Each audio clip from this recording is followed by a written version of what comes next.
चलिए अब हम लोग आ गए हैं क्लास 10 में हैं। आप लोग सब प्रेजेंट हैं? क्लास 10 में हैं और पढ़ रहे हैं मानव में श्वसन। क्या पढ़ रहे हैं आज? मानव में श्वसन। कल पढ़ाए थे आप लोगों को, श्वसन चैप्टर शुरू किए थे और उसमें हम लोगों ने पढ़ा था पादप में श्वसन पढ़ लिए थे और बहुत सारे चीजों के बारे में जाने थे कि जैसे मछली किस अंग से सांस लेती है ना, मेढक कैसे सांस लेते हैं, रेप्टिलिया वर्ग के प्राणी कैसे सांस लेते हैं। इसके अलावा जो है से आप लोगों ने पढ़ा था पक्षियों के बारे में। आज हम लोगों को जो पढ़ना है वो टोटली पढ़ना है मानव में श्वसन। मानव श्वसन क्रिया कैसे करते हैं वो हम लोगों को देखना है। यानी कि आज हम लोग जो बात करेंगे वो मानव की चर्चा करेंगे। किसकी चर्चा करेंगे? मानव का। तो आप लोगों का हम फिगर बना रहे हैं। आप लोग अपना फिगर देखिए, बना दें? हाँ, ये आप लोगों का फिगर है, इसको आप देखिएगा ध्यान से, है कि नहीं? ये आप लोगों का ये फिगर है। आप लोग मानिए कि ऐसे ही हैं, है कि नहीं? यहां से सांस हम लोग क्या करते हैं? लेते हैं, ठीक है ना? यहां से हम लोग क्या करते हैं? खाते हैं। देख रहे हैं कि नहीं देख रहे हैं?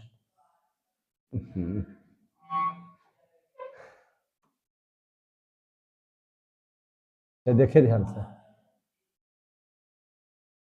यहां से नली जो निकलती है सांस वाला, भोजन वाला जो नली है ये यहां से इस तरह से आती है कि नहीं? तो अब ध्यान से समझिएगा इस मैटर को। सबसे पहले मानव में श्वसन हम लोग पढ़े, आप ही लोग हैं, है कि नहीं? तो अब ध्यान से हम लोग क्या समझेंगे? श्वसन तंत्र। क्या समझेंगे? श्वसन तंत्र। क्योंकि तंत्र का निर्माण तभी होगा जिसमें बहुत सारे अंग मिलकर के काम करेंगे।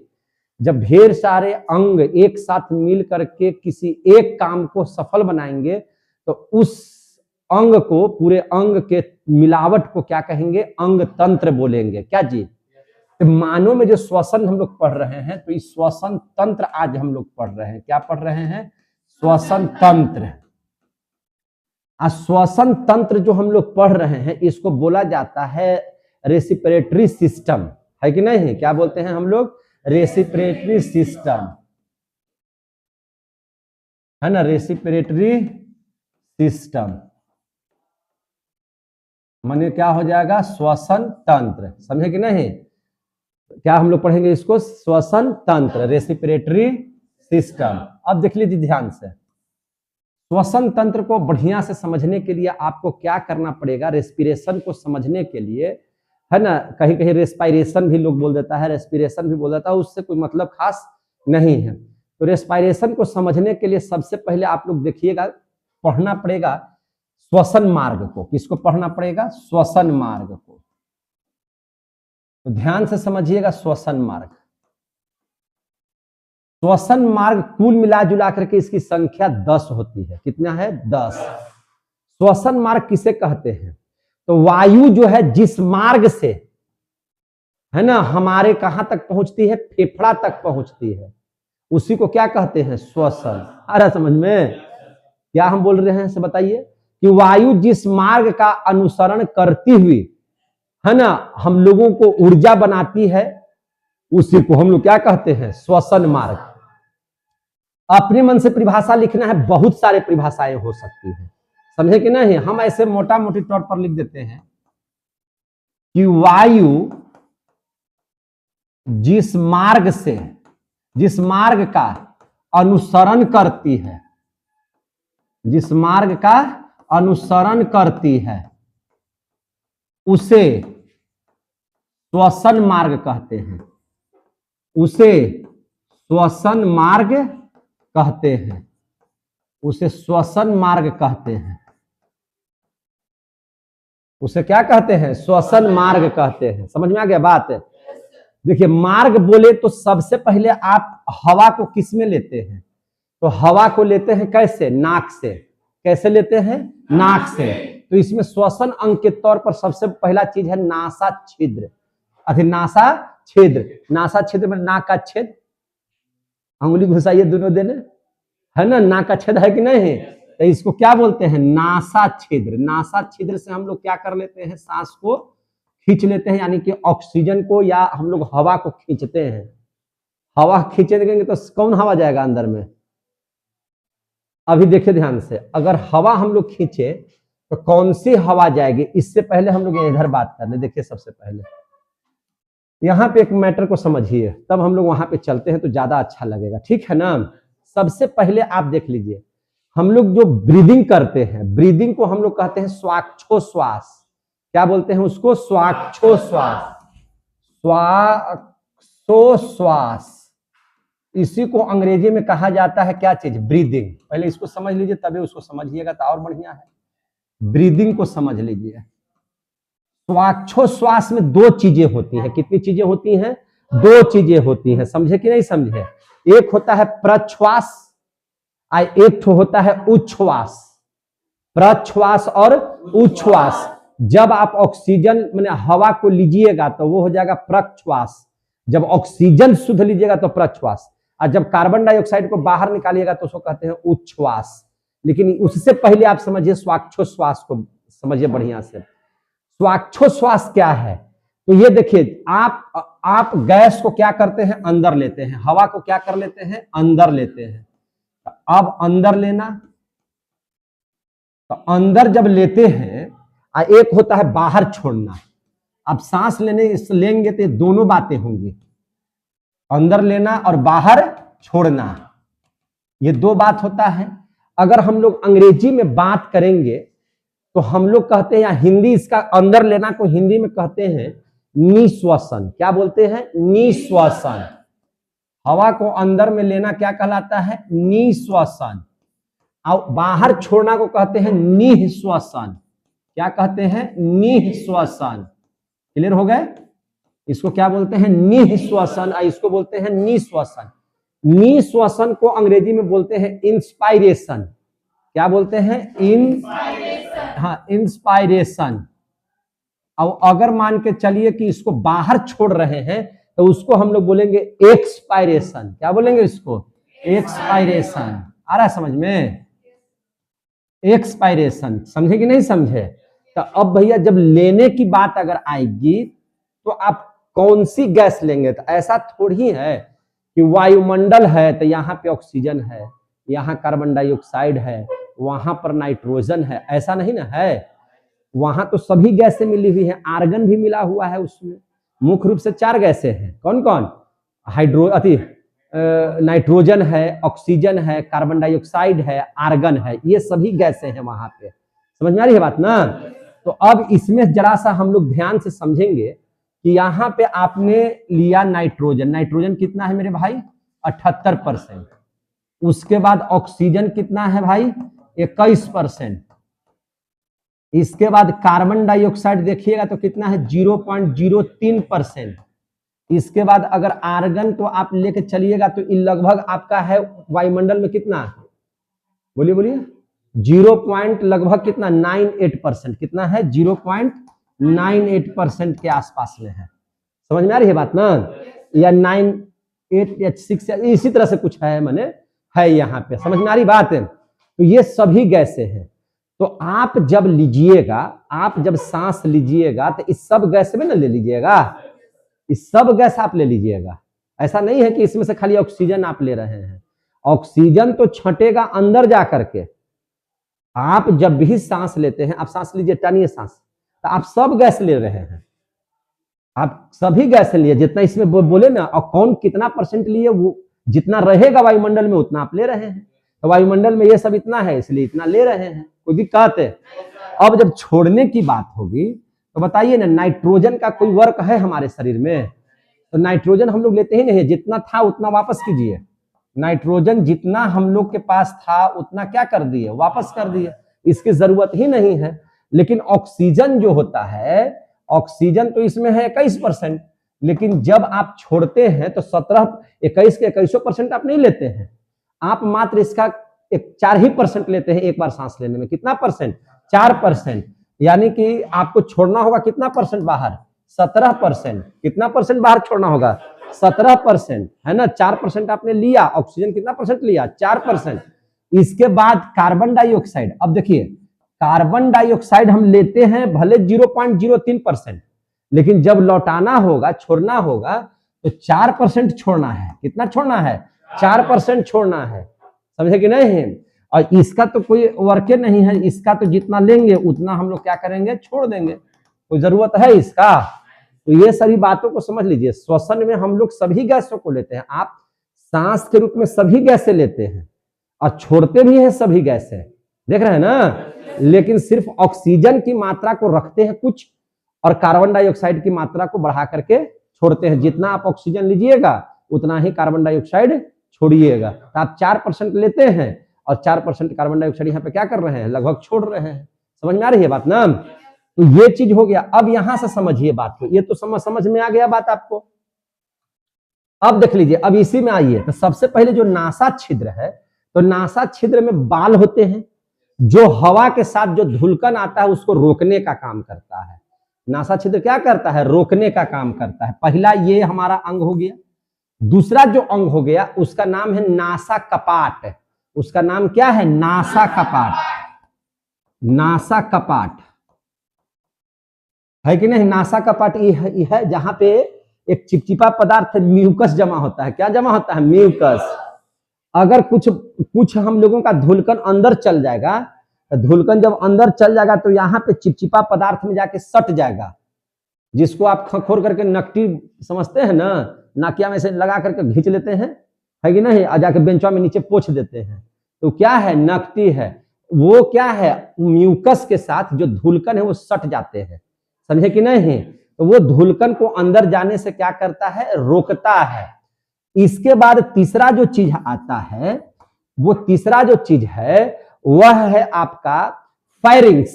क्या है? फायरिंग्स। फायरिंग्स किसको कहते हैं? जहां भोजन और हवा दोनों जहां पे मिल जाता है, यहाँ पे वहां फारी है। तो एगो देखिएगा ये अपने बीचवा में ग्रंथिया के बगलवा में एगो लटकल है, गड्ढा रहेगा, तो उसी को क्या बोलते हैं? फायरिंग्स। उसको क्या बोलते हैं? फायरिंग्स। उसी को बोला जाता है ग्रसनी। उसको क्या बोला जाता है? ग्रसनी। उसी को हम लोग कहते हैं हल्लक। क्या कहते हैं? हल्लक। हल्लक तक पहुंचा दिए हैं। भोजन खाते हैं, उसके यहाँ गए थे खाने के लिए, हलकवा देख रहे हैं, हलकवा यहाँ तक पहुंचा दिए थे, ठूस ले लिया खाइत खाइत, है कि नहीं? हल्लक मैंने उसको बोलते हैं जहां पे भोजन और हवा दोनों एक ही जगह पर मैंने एकत्रित होते हैं, उसको क्या बोलते हैं? हल्लक। यानी कि उसी को बोलते हैं क्या चीज? फायरिंग्स। उसको क्या बोलते हैं? फायरिंग्स। उसको क्या बोलते हैं? फायरिंग्स। फायरिंग्स को हिंदी में क्या बोलते हैं? ग्रसनी। ग्रसनी एक ऐसा जगह है जहां हवा और भोजन दोनों एक साथ होते हैं। समझ में आई बात? हवा और भोजन दोनों एक साथ होते हैं। चौथा चीज, इसके नीचे जैसे उतरिएगा तो यहाँ पे है कंठ, स्वर यंत्र, जिसको क्या बोलते हैं? स्वर यंत्र। इसको बोला जाता है लैरिंग्स। क्या बोला जाता है? लैरिंग्स। तो लैरिंग्स को हम लोग क्या कहते हैं? स्वर तंत्र। क्या बोलते हैं? स्वर तंत्र। कंठ जिसको बोलते हैं स्वर तंत्र। वहां से जब आइएगा तो यहां पे हम लोगों का 11 इंच का लंबा, कितना लंबा? 11 इंच का लंबा श्वास नली होता है, ट्रैकिया होता है। क्या होता है? ट्रैकिया। क्या होता है मेरे भाई? ट्रैकिया। देखिए ध्यान से, क्या होता है मेरे भाई? ट्रैकिया। तो उसको क्या बोलेंगे हम लोग? ट्रैकिया। क्या बोलेंगे? ट्रैकिया। इसी को हिंदी में हम लोग बोलते हैं श्वास नली। क्या बोलते हैं? श्वास नली। सारा चीज बताया जाएगा। पहले हम लोग जान ले कि कौन कौन सा अंग श्वसन क्रिया में मदद कर रहा है, कौन कौन की जरूरत पड़ रही है, वो जानना जरूरी है। तो अब धीरे धीरे हम लोग 11 इंच का क्या पढ़ लिए? हम लोग श्वास नली पढ़ लिए कि नहीं पढ़ लिए? अब जैसे ही हम लोग नीचे आएंगे तो ये जो ट्रैकिया है वह 2 भागों में बट जाएगा। कितना भाग में बटेगा? 2 भागों में। अब यहाँ पे थोड़ा सा फिगर भी बनाते चले क्या साथ साथ है? चलिए फिगर भी बनाते चलेंगे तो चलेंगे हम लोग, देखेंगे। अच्छा बना देते हैं, देखिए ध्यान से। ट्रैकिया 2 भागों में बटेगा। तो 2 भागों में जब बटेगा तो इसको हम लोग कहते हैं ब्रोंकाई। क्या कहते हैं? ब्रोंकाई। क्या कहते हैं? ब्रोंकाई। इसको हम लोग क्या कहते हैं? ब्रोंकाई। ब्रोंकाई को हिंदी में क्या बोलेंगे? ब्रोंकाई। ब्रोंकाई को हिंदी में लगभग हम लोग बोलते हैं श्वसनी। क्या बोलते हैं? श्वसनी। श्वसनी किसको बोलते हैं? ये दो भाग में बटेगा और वो जो दो भाग है वो बहुत सारे भागों में बटेगा।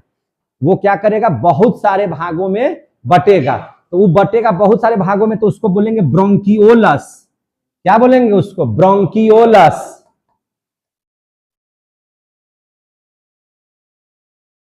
ब्रोंकियोलस, ब्रोंकियोलस। तो ये हो गया श्वसनी, तो ये हो गया श्वसनिकाएं। श्वसनिकाएं, इसको क्या बोलेंगे? श्वसनिकाएं। इसके बाद जो होता है ब्रोंकियोलस से बहुत सारे अंगूर के गुच्छा की तरह जो चीज होते हैं उसको अंग्रेजी में बोलते हैं एल्वियोली। क्या बोलते हैं? एल्वियोली। क्या बोलते हैं? एल्वियोली, है ना। या इसी को कहते हैं एल्वियोली, या है ना एल्वियोलिये बोलते हैं। इसको हिंदी में बोलते हैं वायुकोश या वायु कोष्ठक। क्या बोलते हैं? वायु कोश या वायु कोष्ठक। समझ में आ गई बात ना। और वायु कोष्ठक के पास आपका ब्लड होता है और ब्लड में पाए जाते हैं हीमोग्लोबिन। क्या पाए जाते हैं?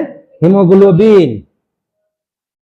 देखिए ध्यान से, ब्लड के पास क्या रहता है? रक्त, माने रक्त रहता है एल्वियोली के पास। उसमें बैठा हुआ कौन है? हीमोग्लोबिन। हीमोग्लोबिन इन जो सारी गैसें हैं उसमें से किसको खींचता है? वायु कोश से ऑक्सीजन को। बाकी सबको नहीं खींचता है, बाकी सबको लेता ही नहीं है। वह उसका मुख्य काम है ऑक्सीजन को रिसीव करना। क्या करना? ऑक्सीजन को रिसीव करना। सारी गैसें कहां तक आ चुकी हैं? वायु कोश तक।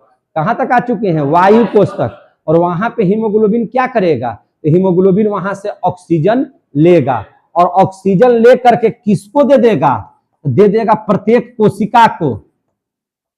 किसको दे देगा? प्रत्येक कोशिका को। और कोशिका में वह ऑक्सीजन कहां पे जाएगा?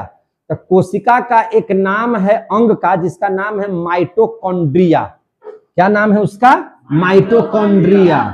और कल आप पढ़े थे कि माइटोकॉन्ड्रिया में पहले से कोशिका ईंधन मौजूद है। किस रूप में? ग्लूकोज के रूप में। पहले ही से क्या मौजूद है ना? ग्लूकोज। ग्लूकोज मौजूद है और वह ग्लूकोज को जैसे ही ऑक्सीजन मिलेगा तो वह ऊर्जा की उत्पत्ति करना शुरू कर देगा। साथ में उसके साथ क्या निकलेगा? Carbon dioxide. उस कार्बन डाइऑक्साइड को हीमोग्लोबिन लौटते समय साथ में लेकर के चलता है और फिर से वायु कोश को दे देता है और वायु कोश उसको फेफड़ा से बाहर निकाल देता है, नाक या मुंह के माध्यम से। जैसे ही सांसवा लेते हैं ऐसे जो निकला है, निकल गया, तो कार्बन डाइऑक्साइड भी साथे निकल गया। क्लियर हो गया? तो ये कितना अंग काम कर रहे हैं इसमें? मानव के श्वसन में 10 अंग। कितना अंग? 10 अंग। अब आप लोग दिमाग लगा के बताइए कौन कौन सा अंग है। तो सबसे पहले नासा छेद, उसके बाद नासा कपाट, यहां से आगे आगे आता जहां भोजन और हवा दोनों मिले उसको क्या बोलेंगे? फायरिंग्स। फायरिंग्स के बाद यहां कहां जाएगा? लैरिंग्स। लैरिंग्स के बाद कहां आ जाएगा? ट्रैकिया में। ट्रैकिया यहां से दो भाग में बटेगा तो क्या हो जाएगा? ब्रोंकाई। वह बहुत सारे भागों में और बट जाएगा तो उसको क्या कहेंगे? ब्रोंकियोलस। ब्रोंकियोलस में अंगूर के जैसा गुच्छा बना हुआ रहता है, उसको क्या बोलते हैं? वायु कोश। वायु कोश के बगल में क्या बैठा हुआ है? ब्लड। ब्लड अपना हीमोग्लोबिन को वहां से ऑक्सीजन लेकर के कहां दे देगा? कोशिका में। कोशिका किस अंग को देगा? माइटोकॉन्ड्रिया को।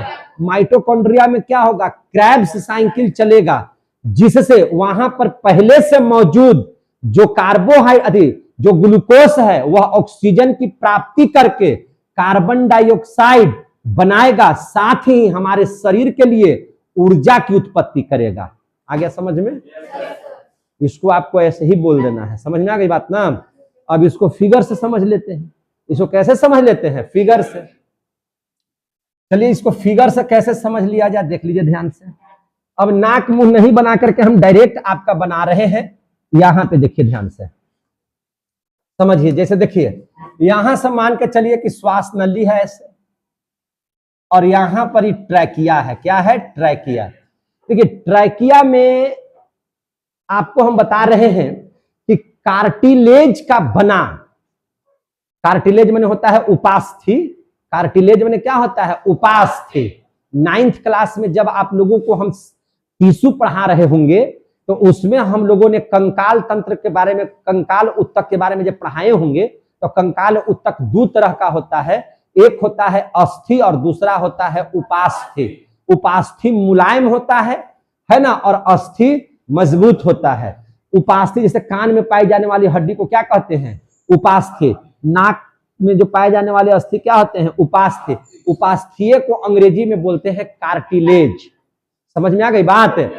तो कार्टिलेज यहां पे होता क्या है कि इस ट्रैकिया में इस तरह से आप देखेंगे तो कार्टिलेज से बना सी आकृति का, किस आकृति का? सी आकृति का। देखिए ध्यान से, ऐसे ऐसे सी आकृति का इस तरह से बना हुआ, देख रहे हैं ना? सी आकृति का बना हुआ यहां पे ये ऐसा रहता है कि नहीं? ये सी टाइप का रहता है। किस टाइप का रहता है? सी टाइप का। इसको हम लोग आपको बोलेंगे अर्ध वलयाकार। वलय का मतलब होता है गोला, और आधा अगर ऐसे है तो उसको बोलेंगे अर्ध वलयाकार। क्या बोलेंगे उसको? अर्ध वलयाकार। तो अर्ध वलयाकार उपास्थि से बना हुआ है ना, ये इसमें रहता है लगा हुआ है ना, जिसको हम लोग बोलते हैं हाइमिन कार्टिलेज। क्या बोलते हैं? हाइमिन कार्टिलेज। वो आपको नहीं पढ़ना है, ऐसे ही याद था तो बोल दिए। हाइमिन कार्टिलेज रहता है, समझे कि नहीं?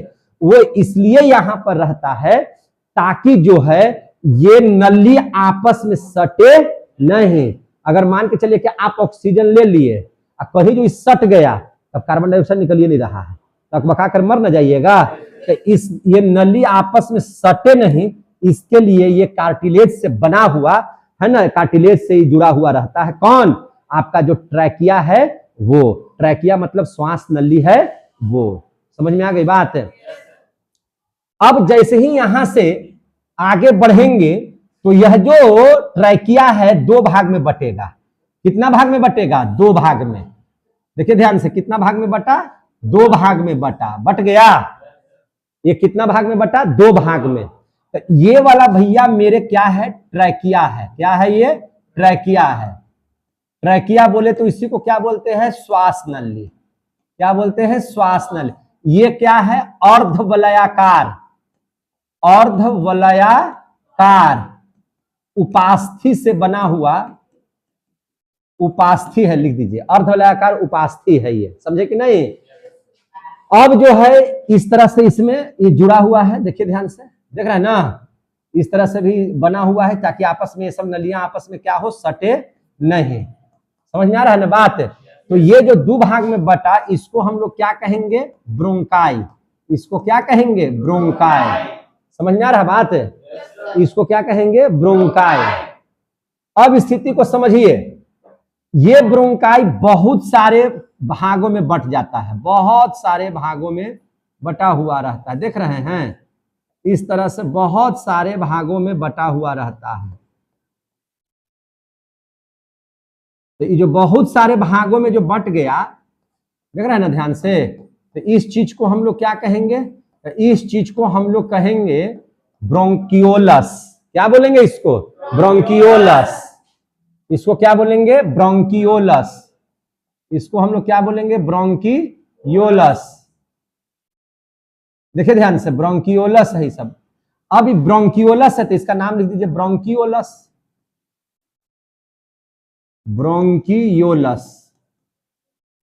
अब इस ब्रोंकियोलस में वायु कोष होते हैं। क्या होते हैं? अंगूर के गुच्छे के समान यहां पे वायु कोष होता है। अंगूर के गुच्छे की तरह क्या होता है? वायु कोष। देखिए ध्यान से, क्या होता है? वायु कोष। कलर नहीं चेंज हुआ, वायु कोष रहता है। देख रहे हैं ना? इस तरह से बना हुआ क्या रहता है? वायु कोष। देखिए ध्यान से, इस तरह से बना हुआ रहता है वायु कोष, है ना?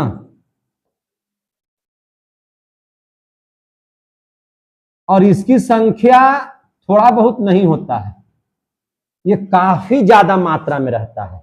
ये क्या रहता है? काफी ज्यादा मात्रा में रहता है, समझे कि नहीं? बहुत मात्रा में होता है, बहुत मात्रा में, समझे कि नहीं? ये काफी ज्यादा मात्रा में होता है। कितना मात्रा में होगा? तो लगभग 3 लाख से ऊपर, है कि नहीं? वायु कोष बहुत छोटे होते हैं, ये अंदर फेफड़ा में हम घुस गए हैं। ये होता है क्या चीज? वायु कोष। समझ में आ रही है बात ना? और यह ढका हुआ रहता है इस तरह से, देखिए ध्यान से,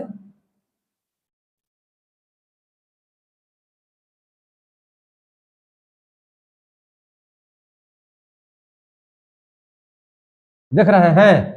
ऐसे क्या रहता है? ढका हुआ रहता है। समझ में आ रही है बात ना? ये क्या रहता है? ढका हुआ रहता है। और ये जो चीज है, इसके ऊपर एक दोहरी झिल्ली होती है इस तरह से। इसके ऊपर क्या रहता है? ये दोहरी झिल्ली होता है। दोहरी झिल्ली होती है, याद रखिएगा इस बात को। कैसा रहता है? दोहरी झिल्ली से ढका हुआ रहता है। समझ में आ गई बात? है इसी आधार पर हमारा फेफड़ा होता है इधर, है ना? दोनों साइड में देख रहे हैं ना? यह फेफड़ा है। क्या है ये? फेफड़ा है। पूरा उत्साहित हो गया है वो, पूरा उत्साहित है वो, समझे कि नहीं? पूरा क्या है? उत्साहित है। अब ध्यान से समझिएगा, देखिएगा। अब यहां पे समझिए इस बात को पूरा बढ़िया से। अब इसको, कहानी को समझिएगा। सारा चीज आप लोग समझ गए।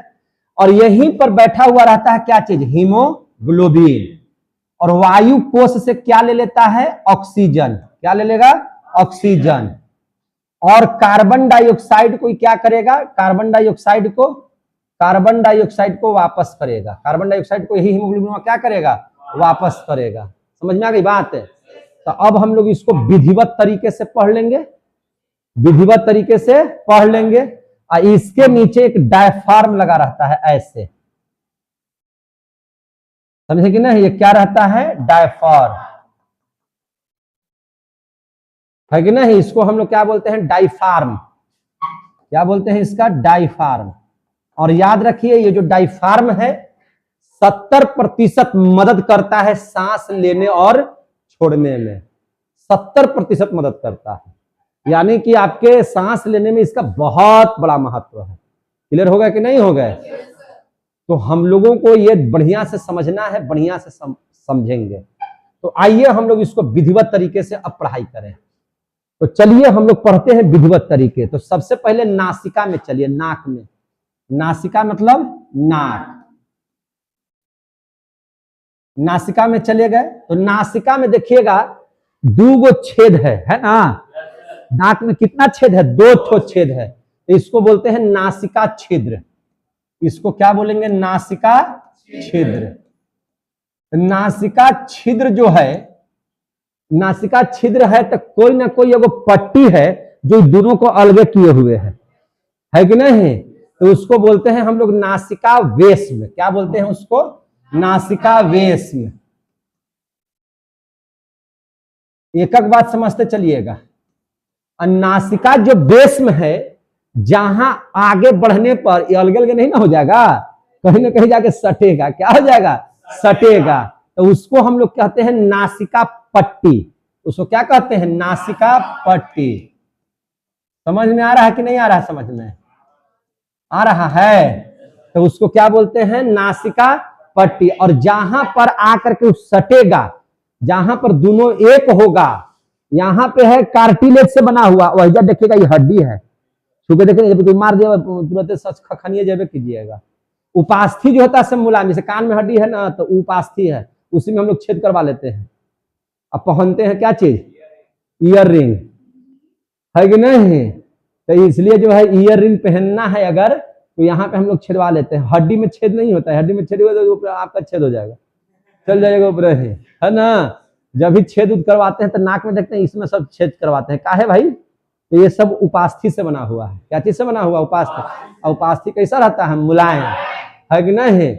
तो याद रखिएगा, हड्डी में छेदवाइएगा नहीं। हड्डी में जहाँ छेद आया ना एक बार, बचना मुश्किल है। आ गया समझ में? झुकरी महाराज, भाग पगली, राधा गीत क्या गा रहे थे। तो जहां पे मिलता है वहां पे जो क्षेत्र पर मिलता है उसको हम लोग कहते हैं प्रघ्राण। जहां पे मिलेगा उसको क्या कह देंगे, प्रघ्राण। उसको क्या बोल देंगे मेरे भाई, प्रघ्राण। प्रघ्राण को ही हम लोग क्या कहते हैं, प्रकोष्ठ। इसको क्या बोलते हैं, प्रकोष्ठ। समझे कि नहीं। इसके पास जो क्षेत्र होता है ना, आप लोग समझ, जहां पे मिलता है तो उसको हम लोग क्या कहते हैं, प्रघ्राण। और इसके क्षेत्र को, इसके पास जो क्षेत्र होता है उसे हम लोग कहते हैं घ्राण क्षेत्र। प्रघ्राण के पास जो क्षेत्र होता है उसको क्या कहते हैं, घ्राण क्षेत्र। तो इसके पास देखिए ध्यान से, इसके पास जो क्षेत्र होता है, जो क्षेत्र होता है उसे घ्राण क्षेत्र कहते हैं। उसे क्या कहते हैं, घ्राण क्षेत्र कहते हैं। समझ में आ गई बात। उसे क्या कहते हैं, घ्राण क्षेत्र कहते हैं। उसको क्या कहते हैं, घ्राण क्षेत्र। और यही घ्राण क्षेत्र हमको सूंघने में मदद करता है ना। यही हमें सूंघने में मदद करता है। क्या चीज करने में मदद करता है, सूंघने में मदद करता है। क्लियर हो गया। यही हमें सूंघने में क्या करता है, मदद। और जिसका घ्राण क्षेत्र जितना बड़ा होगा वह चीज उतना ज्यादा सूंघेगा। तो सबसे ज्यादा घ्राण क्षेत्र किसका होता है, कुत्ता का। सबसे ज्यादा घ्राण क्षेत्र किसका होता है, कुत्ता का। इसलिए कुत्ता सूंघ लेता है ज्यादा। हम लोगों का भी घ्राण क्षेत्र होता है लेकिन कुत्ता की तरह नहीं होता है। हम लोग खाली पूड़िये बुंदिया का गंध सुन सकते हैं, है कि नहीं। आज लगा ही कि है के करो ही हो व्यवस्था, साला मीठा मीठा गंध आवित है कि नहीं। है रे, रात में पूरी उड़ी है, 12 गो मिठाई बन रही है, एगो दूगो है, बड़का बड़का रसगुल्ला है कि नहीं। तो ये हो गया। वो कैसे आप पता लगा रहे, तो सूंघ करके। तो सूंघते कैसे हैं, तो घ्राण क्षेत्र की मदद से। आ गया समझ में। तो इस बात को भी जानिए लीजिए कि कुत्ता में घ्राण क्षेत्र सबसे अधिक विकसित होता है। लिख देते हैं, कुत्ता में घ्राण क्षेत्र सबसे अधिक विकसित होता है। सबसे अधिक विकसित होता है, अधिक विकसित होता है, अधिक विकसित होता है। कुत्ता में सबसे अधिक विकसित होता है क्या चीज, घ्राण क्षेत्र। आ गया समझ में। इसलिए वो ज्यादा सूंघता है ना। और जिसको अगर सूंघने की शक्ति अगर आपसे ज्यादा, तो समझ लीजिए कि कुत्ता वाला प्रजाति के है। समझेंगे नहीं, तो आ गया समझ में। हाँ, अब देख लीजिए, इसके जस्ट अगर आप नीचे चलेंगे तो हम लोग पहुंच जाते हैं किसमें, लैरिंग्स में। किसमें पहुंच जाते हैं, लैरिंग्स में। लैरिंग्स कैसा क्षेत्र है मेरे भाई, तो लैरिंग्स जो है, फेरिंग्स में तो दोनों चीज है ही गया, मैंने भोजन और हवा, उसको तो ज्यादा यूज नहीं है। लैरिंग्स बोलते हैं साउंड बॉक्स को। तो आपका साउंड बॉक्स कहाँ है, यह है। अगर नहीं विश्वास है तो आपको चीज बोलिए, देखिए इस पर ठोकर मारते हैं तो डिस्टर्ब होता है। साउंड बॉक्स का क्या होता है, डिस्टर्ब। तो उसको क्या बोलते हैं, लैरिंग्स। तो लैरिंग्स को हम लोग क्या बोलते हैं, स्वर यंत्र। क्या है ये, स्वर यंत्र। यानी कि क्या है ये भैया, साउंड बॉक्स है। ये क्या है, साउंड बॉक्स। आ रहा है समझ में। ये क्या है, साउंड बॉक्स। ठीक है। अब वहां से जैसे ही आगे निकलिएगा, तो जैसे ही आगे निकलिएगा तो मिल जाएगा हमको ट्रैकिया। क्या मिल जाएगा, ट्रैकिया। एक को पढ़ते चलेंगे अब विस्तार से। क्या मिलेगा, ट्रैकिया। तो चलिए यहाँ पे अब हम आपका शक्ल बना के काम करेंगे। क्या बनाकर काम करेंगे, शक्ल बना करके ही काम करेंगे, है कि नहीं। शक्ल बना देते हैं और काम करते हैं। देखिए, नकिया में से 2 पाइप निकला, इससे समझ में आ रही है बात ना। 2 पाइप निकला, एगो पाइप इसमें से भी निकला। और ऐसे अगर चले आगे की ओर बढ़ेंगे तो देखिए ध्यान से, यहाँ पे एपी ग्लो, यहाँ पे स्वर यंत्र है। यहां से नीचे जब जैसे आइएगा तो नीचे आइएगा तो क्या मिल जाएगा, यहाँ पे एपीग्लोटिक्स लगा हुआ है। क्या लगा हुआ है, एपीग्लोटिक्स। एपीग्लोटिक्स क्या करता है, ये यहां से नली 2 भाग में बटा, देख रहे हैं ना। नली दो भाग में बट जाता है, एक दने भोजन जाएगा, एक दने हवा जाएगा, समझे कि नहीं। तो मान के चलिए कि इधर हवा आया, तो हवा आया तो यहां से ये दो भाग में बटेगा। कितना भाग में बटेगा? दो भाग में बटेगा। देख रहे हैं ना, दो भाग में बट रहा है। सो इसलिए इसको समझते चलना है।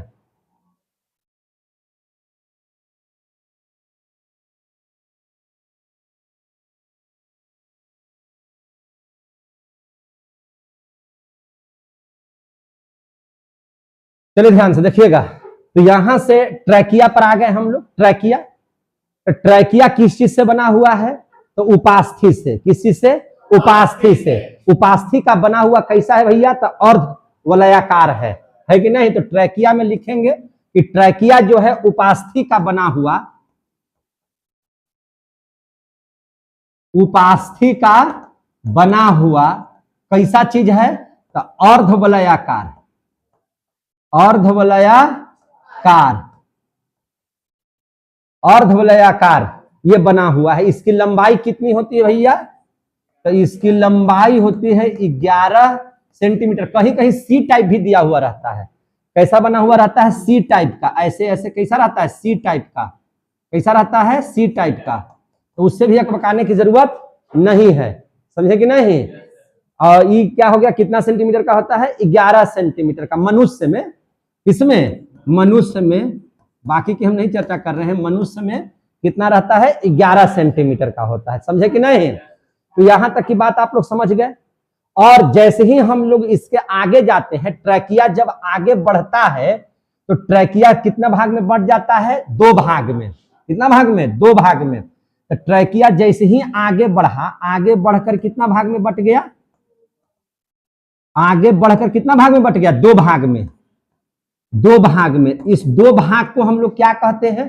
तो दो भाग को कहते हैं ब्रोंकाई। क्या कहते हैं? ब्रोंकाई। इसी को कहते हैं, ब्रोंकाई को ही क्या कहते हैं? श्वसनी। क्या कहते हैं? श्वसनी। किस में बट गया? श्वसनी में। एक मिनट। दो भाग में, इसको हम लोग क्या कहते हैं? ब्रोंकाई। क्या कहते हैं? ब्रोंकाई। ब्रोंकाई का हिंदी क्या हो गया? श्वसनी। बन गया कि नहीं बट गया? जोर से बोलिए। बट गया? कोई दिक्कत? अब चलिए ध्यान से। ये ब्रोंकाई भी कितना भाग में बढ़ जाता है? आगे बढ़ करके, तो आगे चल करके बढ़ जाता है ढेर सारे भाग में। आगे ही चल करके कितना भाग में बढ़ जाता है? ढेर सारे भाग में। देख रहे हैं ना, ढेर सारे भाग में बढ़ जाता है। देख रहे हैं, ढेर सारा भाग में क्या हो जाता है? बट जाता है इस तरह से, ठीक है ना। ढेर सारे भाग में बढ़ जाता है। तब ब्रोंकाई आगे चलते किस में बढ़ जाता है? ब्रोंकियोलस में। किस में बढ़ जाता है? ब्रोंकियोलस में, जिसको हम लोग क्या कहते हैं? श्वसनिकाएं। क्या कहते हैं इसको? श्वसनिकाएं। समझ में आ रहा है बात? इसको क्या बोलते हैं? श्वसनिकाएं। और फिर ये गुच्छा टाइप का यहाँ पे इसके आगे बन जाता है इस तरह से। इस गुच्छा को हम लोग क्या कहते हैं? इसको कहते हैं एल्वियोली। क्या कहते हैं इसको? एल्वियोली। देख रहे हैं ना, इसको क्या कहते हैं? एल्वियोली। इसको क्या कहते हैं? एल्वियोली। ब्रोंकियोलस जो है आगे चलकर किस में बदल जाएगा? वायु कोष्ठक में। किस में बदल जाएगा? वायु कोष्ठक में, है ना, जिसको हम लोग शॉर्ट में क्या कहते हैं? अंग्रेजी में क्या कहते हैं? एल्वियोली। और इसकी संख्या कितना होता है? तो 3 × 10 के पावर 6, लगभग 3 लाख से भी ऊपर, समझे कि नहीं। इसकी संख्या होती है, थोड़ा बहुत नहीं होता है, समझे कि नहीं। और यहां पर क्या होता है? इस तरह से ये कवर में रहता है। कैसे रहता है? कवर में रहता है कि नहीं। इस तरह से क्या में रहता है? कवरिंग किया हुआ रहता है। देख रहे हैं कि नहीं देख रहे हैं? ये कैसे रहता है? कवर में रहता है। तो यहां पर देख लीजिए, जरा सा इस बात को समझ लीजिए। और ये कितना भाग में बटा? इसके ऊपर भी एक तो कवर रहता है इस तरह से, ठीक है ना। इसके ऊपर भी एक तो ऐसे कवर रहता है। देख रहे हैं कि नहीं देख रहे हैं? कवरिंग रहता है कि नहीं रहता है? तो ऐसे कवरिंग रहता है इसमें। अब इस चीज को समझ लीजिए, क्या है कि यहां पर स्थिति को समझिए। यहां पर हम लोगों ने देखा कि यहां पर रक्त है, क्या है, रक्त, और रक्त में क्या पाया जा रहा है, हीमोग्लोबिन। क्या पाया जा रहा है, हीमोग्लोबिन। तो वायु कोष्ठक जो है मेरे भाई, और छोटा करते हैं इसको, वायु जो कोष्ठक है, तो वायु कोष्ठक के बाद यहां पर जैसे ही सारी गैसें आएंगी, सारी गैसें आएंगे, तो इसमें से जो ऑक्सीजन होगा, इसमें से क्या होगा, ऑक्सीजन। ये ऑक्सीजन को कौन ले लेगा, हीमोग्लोबिन। कौन ले लेगा, हीमोग्लोबिन। यानी कि वायु कोष्ठक के बाद यहां पर हीमोग्लोबिन क्या कर देगा, कि हीमोग्लोबिन क्या ले लेगा, ऑक्सीजन ले लेगा। क्या ले लेगा, ऑक्सीजन ले लेगा। हीमोग्लोबिन बोले तो क्या चीज, रक्त। हीमोग्लोबिन बोले तो क्या चीज, रक्त। यह क्या ले लेगा, ऑक्सीजन को ले लेगा। जैसे ही ये ऑक्सीजन को लेगा तो यह बना लेगा, इसको कहेंगे ऑक्सी हीमोग्लोबिन। इसको क्या बोलेंगे, ऑक्सी हीमोग्लोबिन।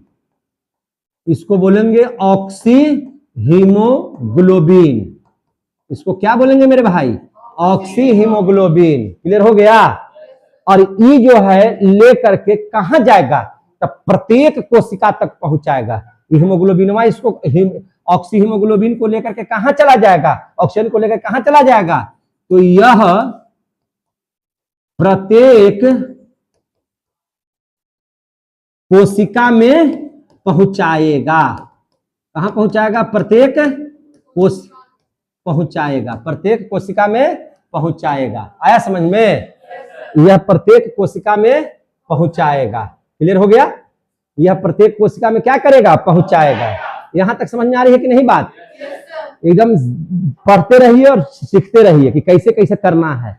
ऑक्सीजन हीमोग्लोबिन यहां पर है भैया, टंकी लेकर के पहुंच गया है गैस वाला। अब पहुंच रहा है कहां कहां, कोशिका के पास। बोलते चल रहा है ना, आग लो सिलेंडर, लेना है तो ले लो, नहीं तो चले। तो कौन कोशिका की जरूरत नहीं भैया, सब कोशिका में तो ऑलरेडी कोशिका ईंधन भरा हुआ है। कोशिका ईंधन किसको बोलते हैं, ग्लूकोज को। और उससे ऊर्जा बनाना है तो ऑक्सीजन तो लेना ही पड़ेगा, है कि नहीं। ये क्या करता है, पहुंचाता है। तो अब देखिए वहां पर मौजूद है क्या चीज, तो यहां पर मौजूद है कोशिका में, प्रत्येक कोशिका में पहुंचा दिया। अब कोशिका में क्या मौजूद है, तो कोशिका में कोशिका ईंधन मौजूद है। कोशिका ईंधन मौजूद है। कोशिका ईंधन बोले तो क्या चीज मौजूद है, ग्लूकोज। कोशिका में क्या मौजूद है, ग्लूकोज। ग्लूकोज किसके पास है, माइटोकॉन्ड्रिया के पास। किसके पास है, माइटोकॉन्ड्रिया के पास। माइटोकॉन्ड्रिया के पास क्या है, ग्लूकोज। और उसको मिल गया क्या चीज, ऑक्सीजन। क्या मिल रहा है, ऑक्सीजन। तो जैसे ही ऑक्सीजन मिलेगा, यह क्या बना दिया, कार्बन डाइऑक्साइड। और क्या बना देगा, अल्प मात्रा में जल। और भरपूर मात्रा में क्या बना देगा, ऊर्जा। भरपूर मात्रा में क्या बना दिया, ऊर्जा। कितना ऊर्जा बनाया भैया, 38 एटीपी। कितना बना दिया, 38 एटीपी। समझे कि नहीं। और एटीपी का फुल फॉर्म बताइए, एडिनोसाइन ट्राइफॉस्फेट। क्लियर हो गया, यहां बना दिया। अब भैया हो गया इतना काम, इतना काम हो गया। अब हीमोग्लोबिन लौट रहा है। हीमोग्लोबिन क्या हो रहा है, लौट रहा है। भैया खलिए हाथ से लौटेंगे नहीं।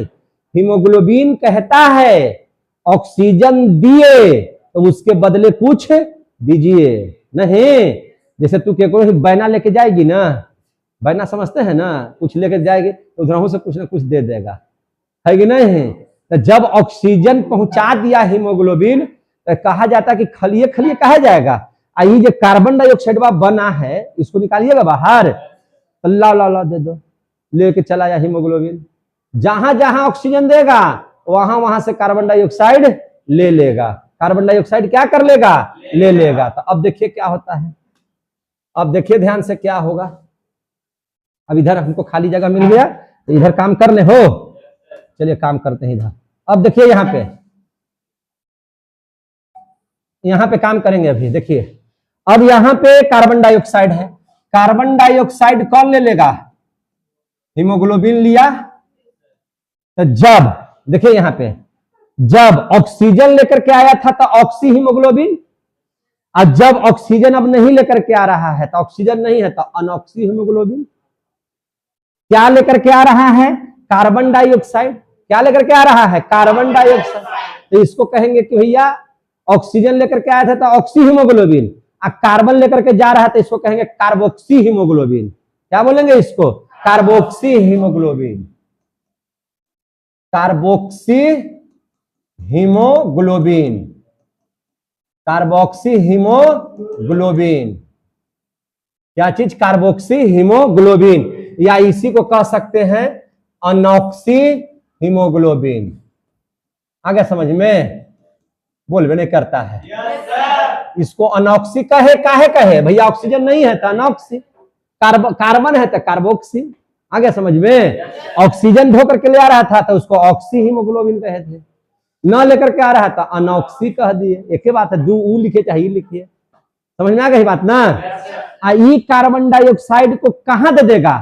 फेफड़ा में। किसको दे देगा? वायु कोष को दे देगा। किसको दे देगा?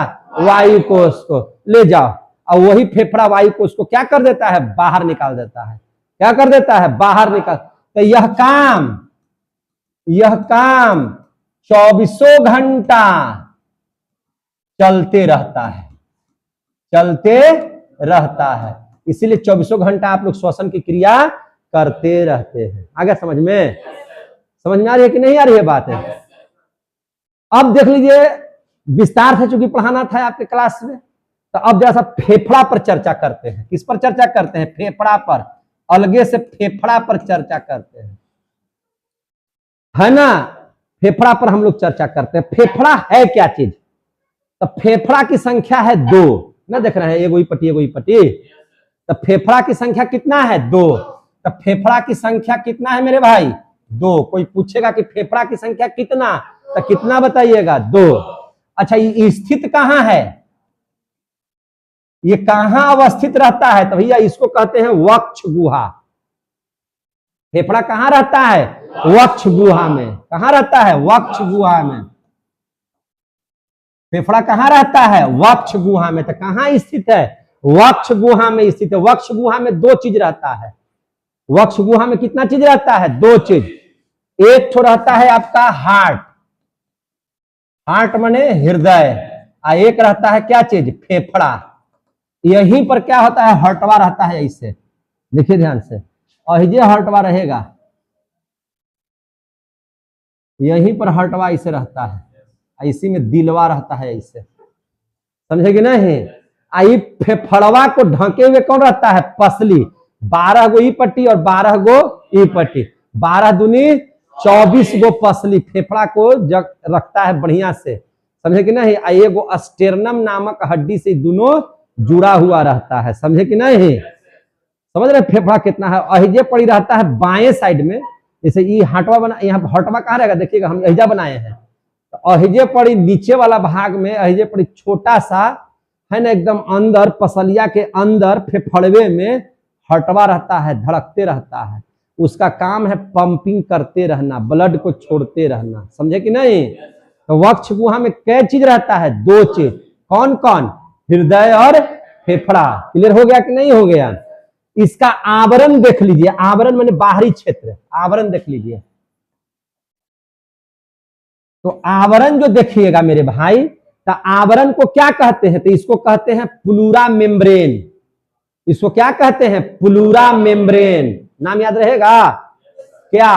Pleura membrane. तो इसका आवरण क्या चीज से बनता है? Pleura membrane. क्या चीज से? Pleura membrane. एक झिल्ली नहीं है, ये दोहरी झिल्ली से ढकी हुई है। देखिए क्या चीज से ढकी हुई है? दोहरी झिल्ली से। क्या चीज से ढकी हुई है? दोहरी झिल्ली से। इसको एक और नाम से हम लोग बोलते हैं, जिसका नाम है पेराइटल, है ना, प्लूरा। क्या बोलेंगे इसको? Parietal pleura. इसको नाम ऐसे भी बोल सकते हैं, पेराइटल प्लूरा। ये बोलिए चाहे ये बोलिए, कोई दिक्कत नहीं ना है। तो इसका ये कैसे बना हुआ रहता है? दोहरी झिल्ली से। कैसे बना हुआ रहता है? दोहरी झिल्ली से। समझ में आ रहा है बात? ये कैसे बना हुआ रहता है? दोहरी झिल्ली से। जब दोनों झिल्ली रहेगा तो इसके बीच में देखिएगा खाली जगह बच जाएगा। इसके बीच में क्या बच जाएगा? खाली जगह। तो खाली जगह एक द्रव्य से भरा हुआ रहता है। ये जो खाली जगह यह देख रहे हैं ना, ये किस चीज से भरा हुआ रहता है? एक द्रव्य से। ये खाली जो जगह है जो देख रहे हैं, ये खाली जगह यह क्या चीज से भरा हुआ रहता है? एक तो द्रव्य से। क्या चीज से भरा हुआ रहता है? द्रव्य से। समझे कि नहीं? सबसे पहले जो खाली जगह है, सबसे पहले उसको देख लीजिए, खाली जगह। इस खाली जगह को क्या कहेंगे? तो इसको कहेंगे प्लूरा कैविटी, माने प्लूरा गुहा कहेंगे इसको। कैविटी माने गुहा है ना, जैसे कहते हैं मुंह में खाली जगह को माउथ कैविटी है ना। तो इसमें जब खाली जगह है तो उसको क्या कहेंगे? Pleura cavity. इसको क्या कहेंगे? Pleura cavity. इसमें क्या भरा रहता है? द्रव भरा रहता है। इसमें क्या भरा रहता है? द्रव्य। इसमें द्रव भरा होता है। क्या भरा होता है? द्रव्य भरा होता है। ये जो द्रव भरा रहता है कौन, उसको क्या बोलते हैं? इस द्रव्य को बोलते हैं म्यूकस, जो चिपचिपा होता है। जो क्या होता है? चिपचिपा। जो क्या होता है? चिपचिपा। होता का है, भरता का है। तो देखिए, सांस लेने और छोड़ने के क्रम में ये सिकुड़ता है, फैलता है, सिकुड़ता है, फैलता है, घर्षण करता है। ये दोनों जैसे ही आपको सांस लीजिएगा तो ये फैलेगा और छोड़िएगा तो क्या होगा? सिकुड़ेगा। तो इसमें घर्षण होता है। तो उस घर्षण से है ना खराब ना हो जाए, है ना, चोट लगने पर है ना ये खराब ना हो जाए, तो फेफड़ा को घर्षण से और चोट लगने से रक्षा प्रदान करता है। कौन? ये जो भरा हुआ म्यूकसवा है वो। समझ में आ गया बात? तो क्या लिखेंगे इसमें कि फेफड़ा को क्या करता है? ये फेफड़ा को घर्षण एवं चोट लगने से रक्षा करता है। रक्षा करता है। कभी कभी हम लोग छतिये पर नहीं ऐसे मारते हैं, तो हो रहा है, चोट लग रहा है ना, तो उसको बचाता है कि अंदर ना लग जाए। समझेगी नहीं? तो इसको क्या करता है? ये बचाता है। क्लियर हो रहा है? यहां तक समझ में आ गया बात? बोलिए। इसका बाहरी आवरण को क्या कहेंगे? Pleura membrane. और प्लूरा मेम्ब्रेन में कैसा रहता है? तो दोहरी झिल्ली से ढका हुआ रहता है। इसके बीच में खाली जगह को क्या कहते हैं? Pleura cavity. इसमें जो द्रव भरा रहता है उसको क्या कहते हैं? म्यूकस। यहां तक में किसी को जो दिक्कत नहीं ना है? एक एक बात समझ में आ रहा है? चलिए, एक एक बात समझ में आ रहा है। तो फेफड़ा कैसा होता है, इस पर विचार कर लिया जाए। फेफड़ा कैसा होता है? फेफड़ा कैसा होता है? बोलिए, फेफड़ा कैसा होता है? क्वेश्चन आ गया, तो ध्यान से समझिए। फेफड़ा कैसा होता है, ध्यान से समझिए। तो फेफड़ा स्पंजी टाइप का होता है। किस टाइप का होता है? स्पंजी टाइप का। फेफड़ा कैसा होता है? स्पंजी। स्पंजी का मतलब क्या हो गया? फैलना और सिकुड़ना। फैलना और सिकुड़ना। फैलना सिकुड़ना को ही क्या बोलते हैं? स्पंजी। फैलना सिकुड़ना को क्या बोलते हैं? स्पंजी। क्लियर हो गया तो बोलिएगा। फैलना सिकुड़ना को क्या बोलते हैं? स्पंजी। इसका रंग कैसा होता है मेरे भाई? रंग, तो इसका रंग होता है गुलाबी। कैसा होता है? गुलाबी। कैसा होता है? गुलाबी। लेकिन नशा करने के बाद, सिगरेट उगरेट देखते हैं आदमी के, पीता है ना, करता है कि नहीं करता है सर?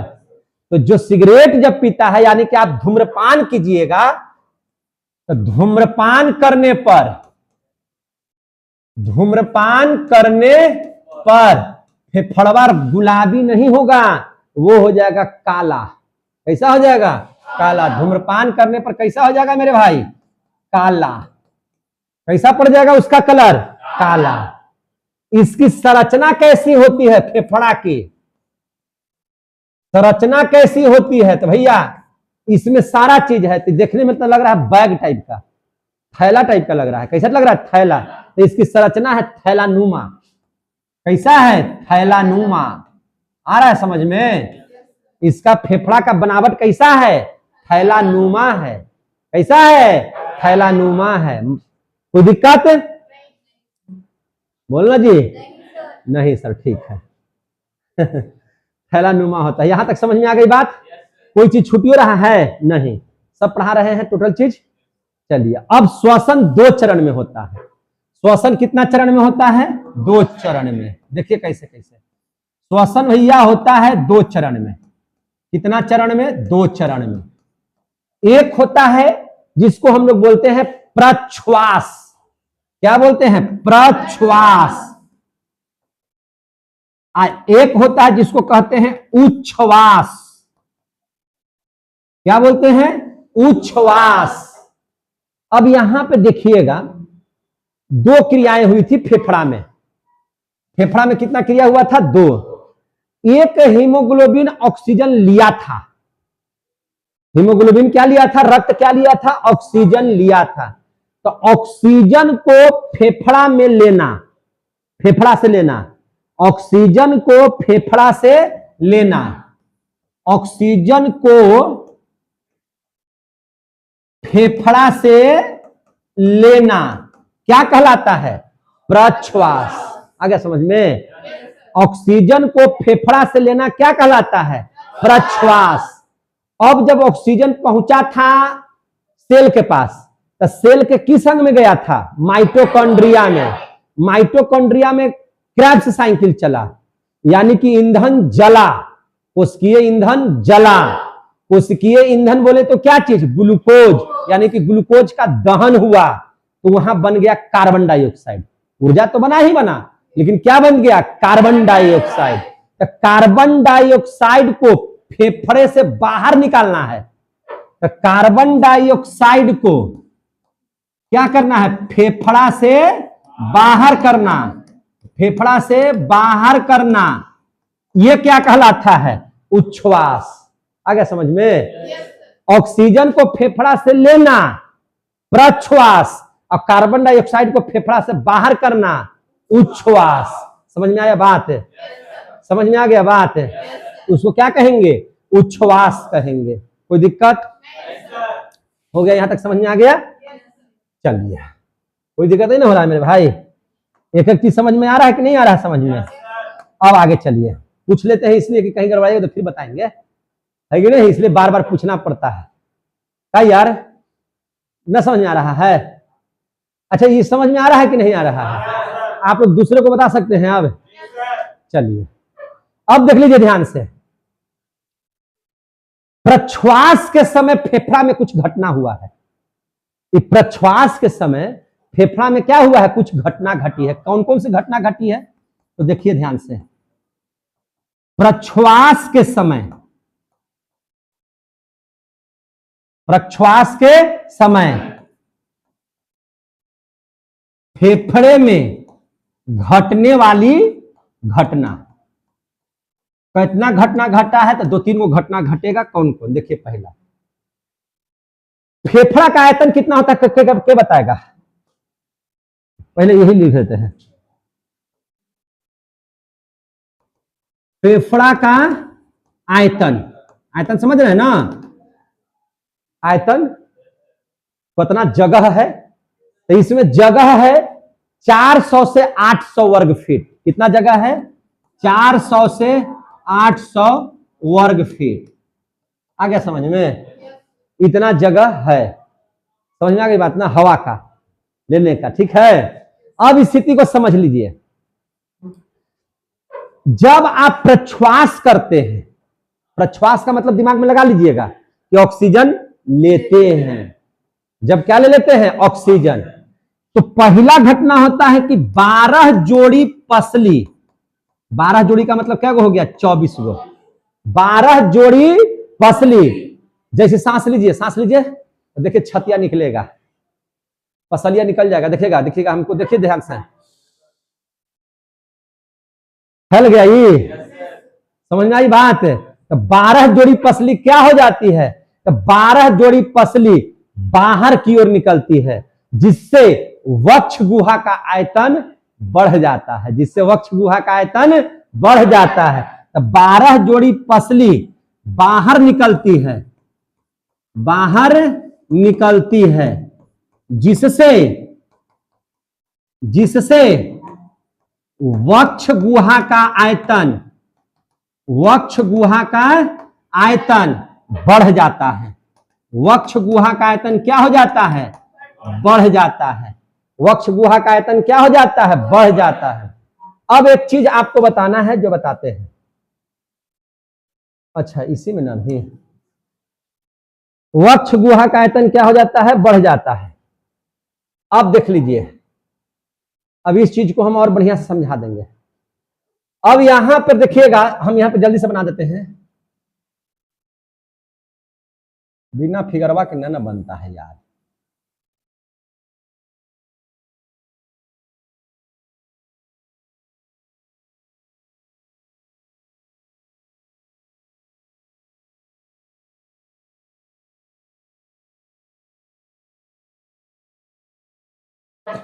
ठीक है ना?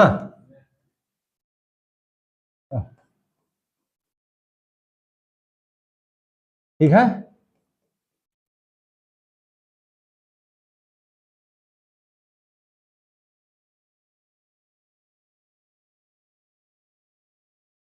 इस तरह से है। इस फेफड़े के नीचे हमने भी कहा था कि एक डायफ्राम होता है। क्या होता है? डायफ्राम। क्या होता है? डायफ्राम।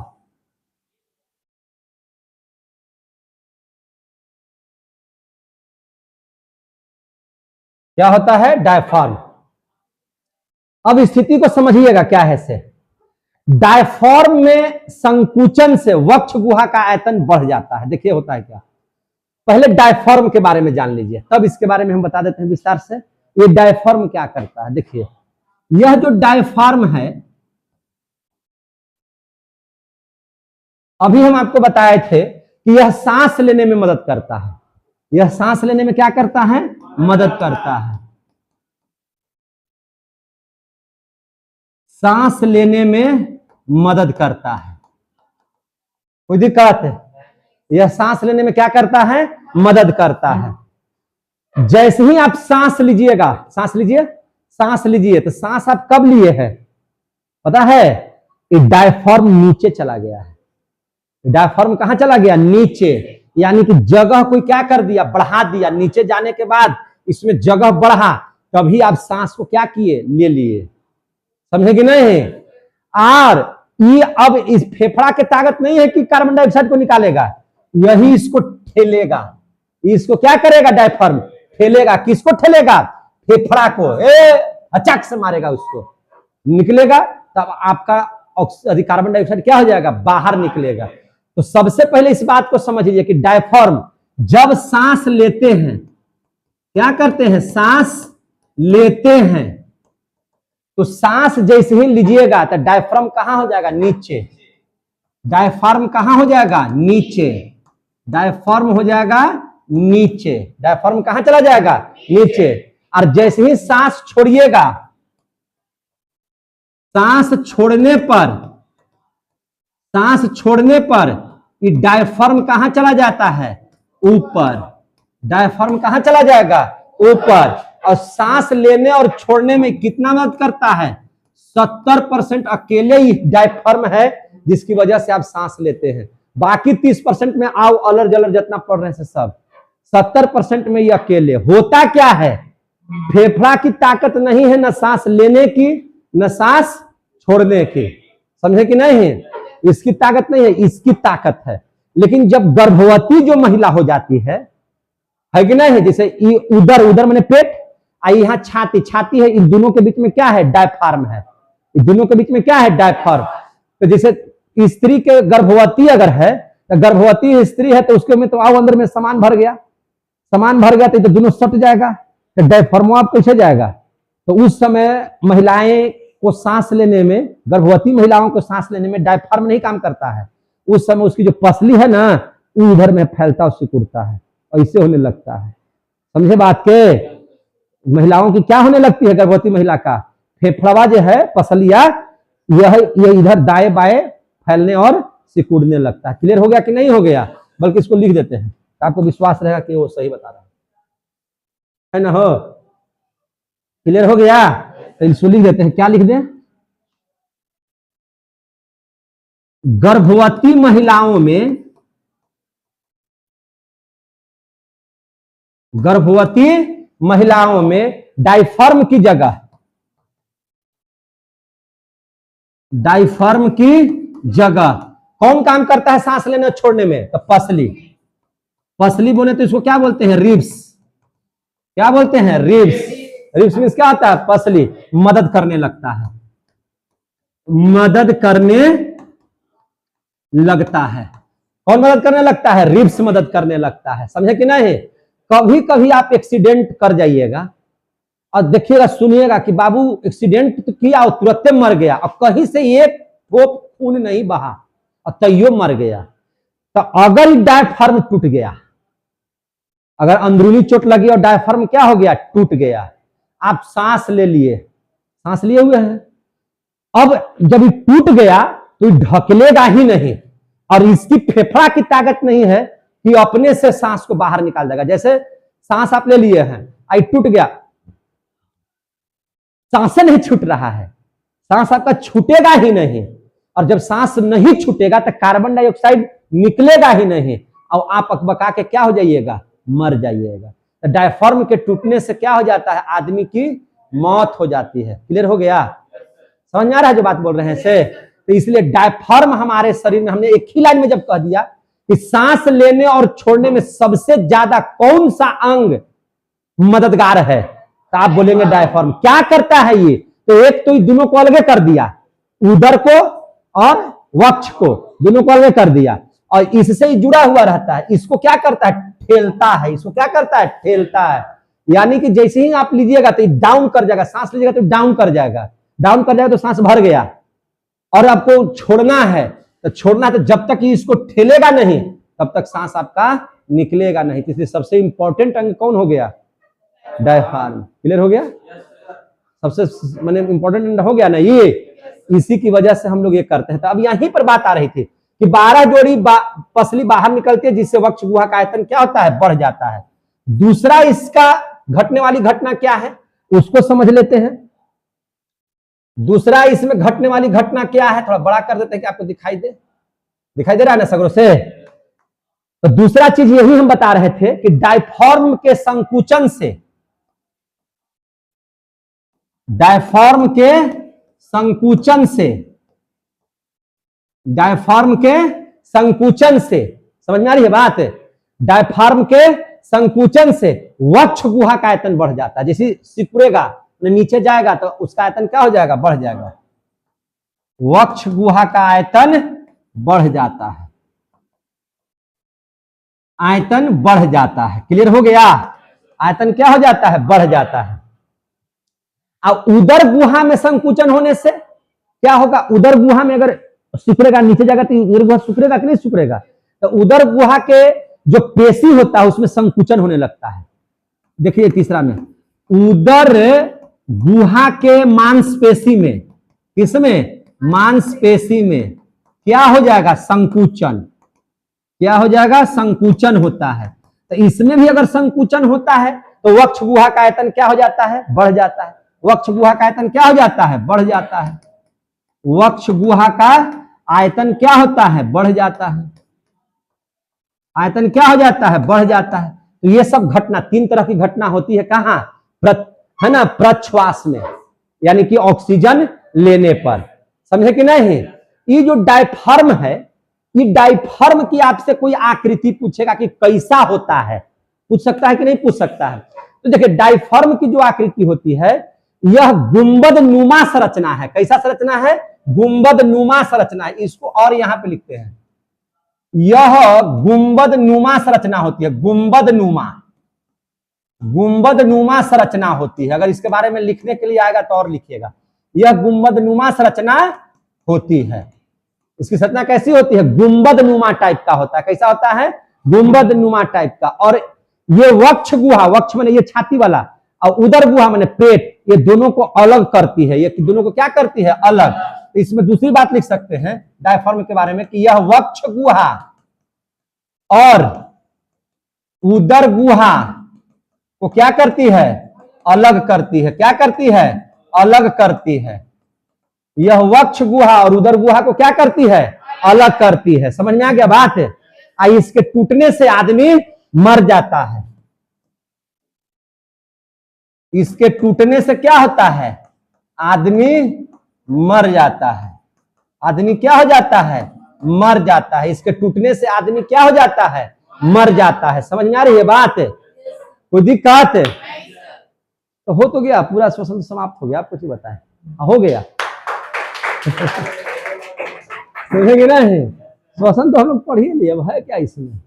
देखते हैं और कुछ अलबल बताते हैं, है ना? देख लीजिए एक बार, समझ में आया सारा चीज? और बता देते हैं कुछ इंपॉर्टेंट चीज इसका जो आपके एग्जाम में पूछे जा सकते हैं। इसमें से देख लीजिए ध्यान से, देखिए ध्यान से। यहां तक समझ में आ गया सब बढ़िया से? फिगर बना करके पढ़े कि नहीं पढ़े? देखिए एक तो होता है इसमें एपिग्लोटिक्स। मान के चलिए कि ये है ऐसे। समझ में आ रही है बात? एपिग्लोटिक्स के बारे में थोड़ा सा देख लेते हैं हम लोग। यहां पे एपिग्लोटिक्स है इस तरह से। तो अब यहां से दो चीज बन गया अलग अलग। अब देखिए, एक हो गया श्वास नली, एक हो गया, मान के चलिए कि है श्वास नली। और श्वास नली किससे जुड़ेगा? फेफड़ा से। ये है क्या चीज? भोजन नली। भोजन नली किससे जुड़े हुए रहेगा? पेट से जुड़ा हुआ रहेगा कि नहीं? ये क्या चीज है? एपिग्लोटिक्स। ये क्या है भैया? एपिग्लोटिक्स है। ये क्या है? एपिग्लोटिक्स। तो देखिए, एपिग्लोटिक्स का नियंत्रण कौन करता है? नियंत्रण कौन करता है इसका? ब्रेन। नियंत्रण क्या करता, कौन करता है? ब्रेन। इसको नियंत्रण कौन करता है? ब्रेन। इसको नियंत्रण करता है कौन? ब्रेन। अगर आपका खाते समय ब्रेन कहीं और डिस्टर्ब है, या मोबाइल पर है, या किसी से बात करने में है, समझे कि नहीं, तो स्थिति क्या होती है कि आप भोजन किए, भोजन किए तो एपिग्लोटिक्स के दिमाग में ये बातें चलती रहती हैं कि भैया ब्रेन हमको कंट्रोलिंग पावर है, ब्रेन हमको कंट्रोल कर रहा है। तो अगर भोजन किए, अब ब्रेन कहीं दूसरा जगह है, तो इसको भोजन को जाना होता है पेट की ओर, प्रवेश कर जाता है किसकी ओर? फेफड़ा की ओर। जाना होता है कहीं और, चला जाता है कहीं और, है कि नहीं? जाना होता है और कहीं तेरी और चला आता हूं, है ना गाना? जाना चाहता है कहीं और, चलाता है कहीं और। ये बतिया देखते रहता, ब्रेन सोचता है एपिग्लोटिक्स क्या ब्रेनवा को हो क्या गया है कि हमको आदेश नहीं दे रहा है। क्योंकि ब्रेन करता क्या है ना कि जैसे ही भोजन जाएगा तो एपिग्लोटिक्स कहेगा श्वास नली को बंद करो, लगाओ यहाँ पे जाम। समझे कि नहीं? जाम लगा दिया, भोजन आया, चला गया सीधे कहां? पेट में। अब जैसे ही आप सांस लेते हैं तो इसको कहते हैं इधर बंद करो, सांस इधर आएगा, सांस इधर आएगा, भोजन इधर जाएगा। लेकिन आप क्या कर रहे थे? बतिया रहे थे किसी और से, देख रहे थे दूसरा चीज, ब्रेनमा दूसरा चीज में मगन हो गया, है कि नहीं? वो देवदास का फिल्म देखने में मगन हो गया, तेरे नाम देख रहा है वो। तब तक अब एपिग्लोटिक्सवा का दिमाग नहीं काम करा कि हमको करना क्या है। एपिग्लोटिक्सवा खड़ा है से खड़े है। तब तक भोजन क्या किया? इधर घुस गया, किधर? फेफड़ा की ओर। अब फेफड़वा देखा तो कहा कि अरे मेरे इलाका में दूसरा कहां से कोई आ रहा है। समझ में आ रही है बात ना? दूसरा कोई कने से आ गया, बस इसको ढकेलने लगता है। क्या करने लगता है? ढकेलने लगता है। और ढकेलेगा कस के तो आपका एकदम फटाक से हिचकी मारेगा